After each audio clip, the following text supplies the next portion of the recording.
what area of set theory you're worrying about. But that's when you say like the infinity of the real numbers is bigger than the infinity of the natural numbers. What that really means is that it means something specific about the cardinalities of those sets. It really means stuff about function mappings that's too complicated to explain.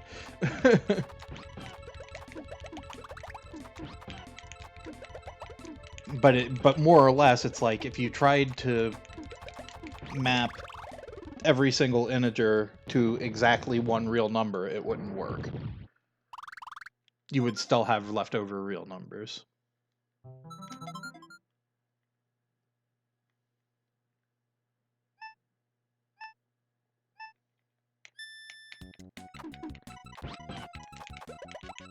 So there's no way, if each integer is mapped to only one real number, there is no way to get all of the real numbers, no matter how many integers you use.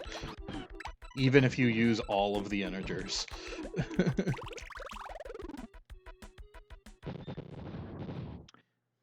And the proof of it is a complicated diagonalization argument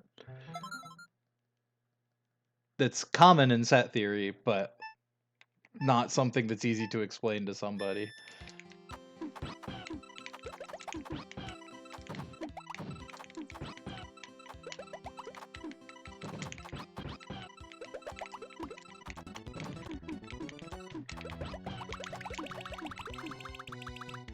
Well, maybe I could. Let's see if I can explain the proof. Here's why it happens. So let's say for every integer,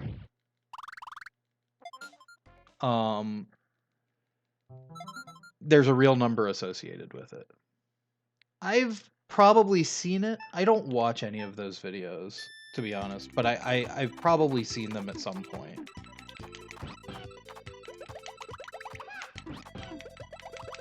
Like, I've seen Vsauce. I can tell why he is popular. I'm not that interested in Vsauce's videos.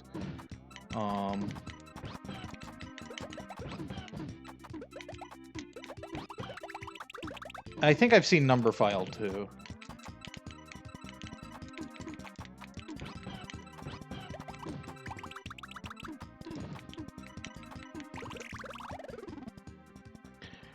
But basically, let's say for each integer from 1 all the way up to infinity, there was a real number associated with it. The first real number, it's some infinite decimal real number. So if you take... you can make a new real number by take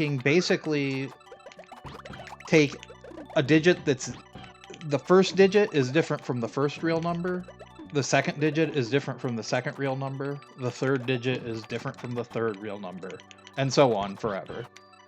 And this real number that I made up can't be any of the real numbers in my list, because each digit is different than every real number. The real number is different than at one digit than every one of the real numbers in the list. Subs to Numberwang.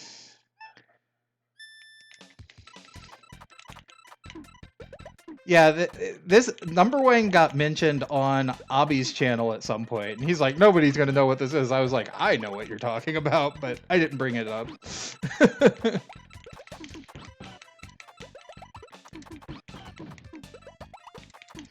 There is actually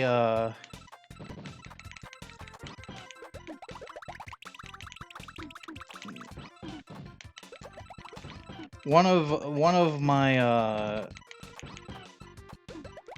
fantasy football leagues.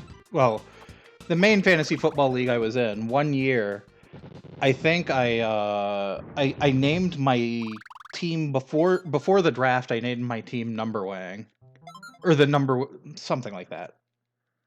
And nobody knew what it was. Like, nobody knew what I was referring to, and they sort of accidentally did the Numberwang bit.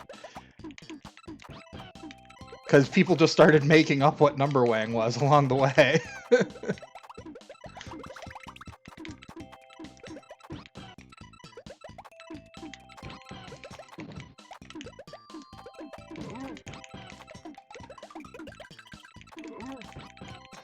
I think there were a couple of us there who knew what it was, but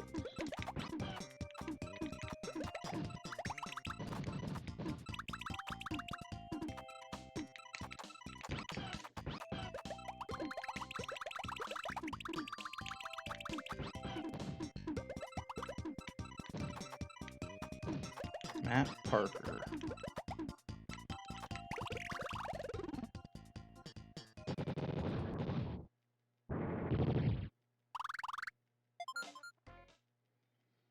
No, I mean that totally makes sense, Black Squall.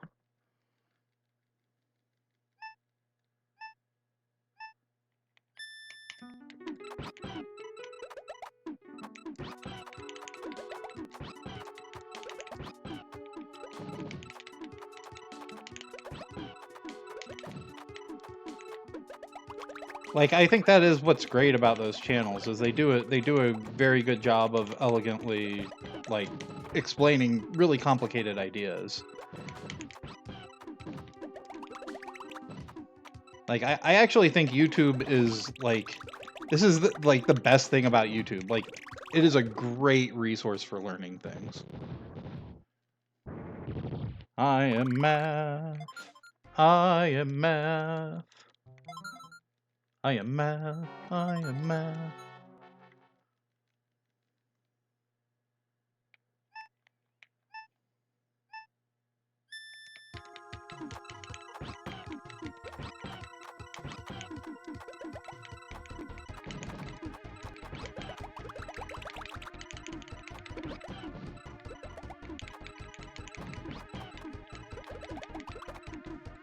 Well, and I've seen, it's easy to be sort of, like, snooty about those kinds of things, I guess.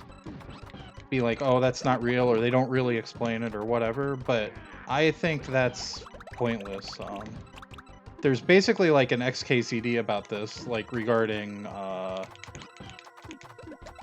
Mythbusters. Like, sort of, you know, there's this kind of argument that they're not really doing science, and it's like, yeah, but, like, it's a good gateway into what science is, even if they're not, like, rigorous.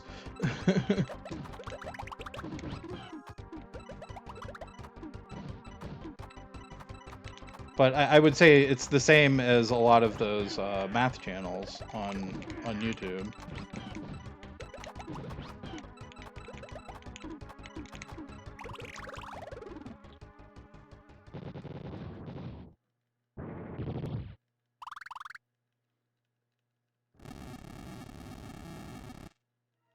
Yeah, I mean, Abi, basically that's the way everybody understands physics, even, like, very skilled physicists, is by metaphors that get the idea across without actually necessarily explaining exactly what's going on.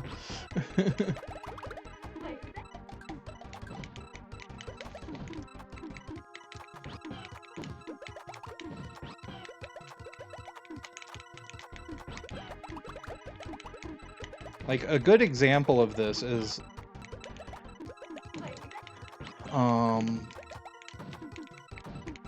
there's sort of the idea of general relativity that,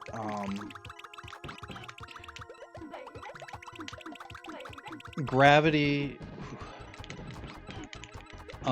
is,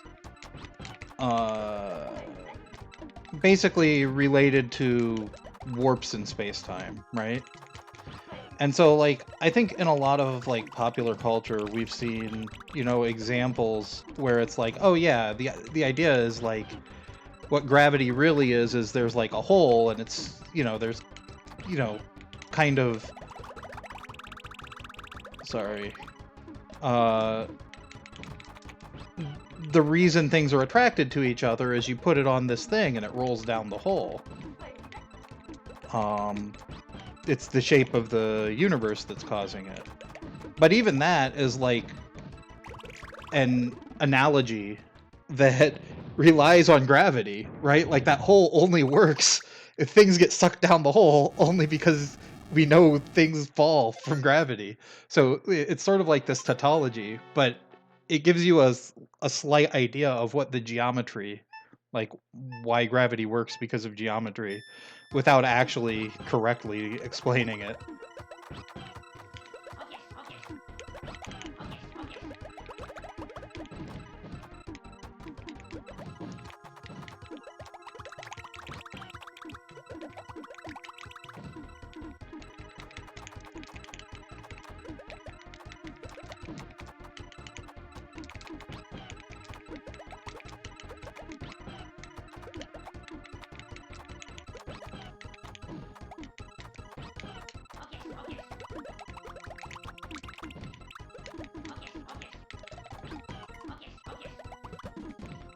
Doo, doo.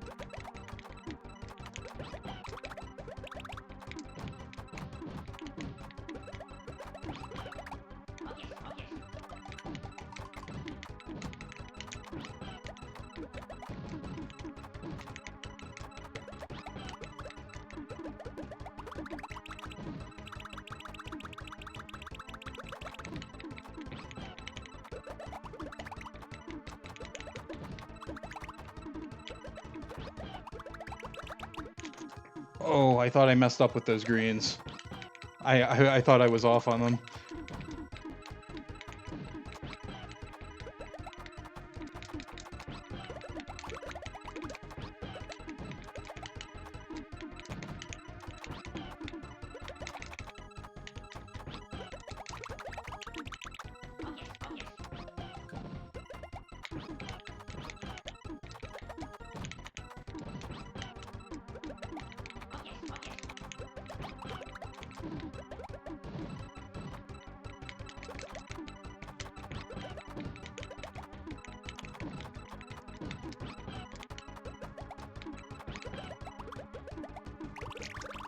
Bam!